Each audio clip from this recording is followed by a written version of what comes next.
Bonjour, donc François, et je m'occupe de l'activité fascia stretching.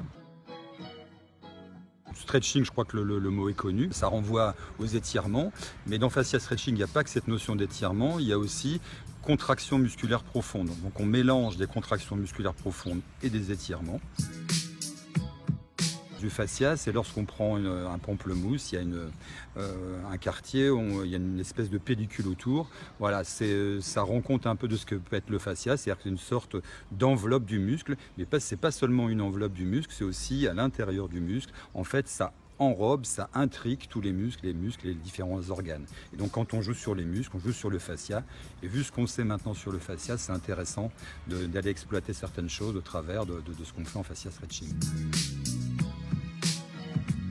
Souplesse, tonification musculaire profonde, les muscles profonds, les muscles posturaux, et puis aussi détente. Ça empêche de se rigidifier, puis ça donne aussi la sensation interne du corps fluide et libre.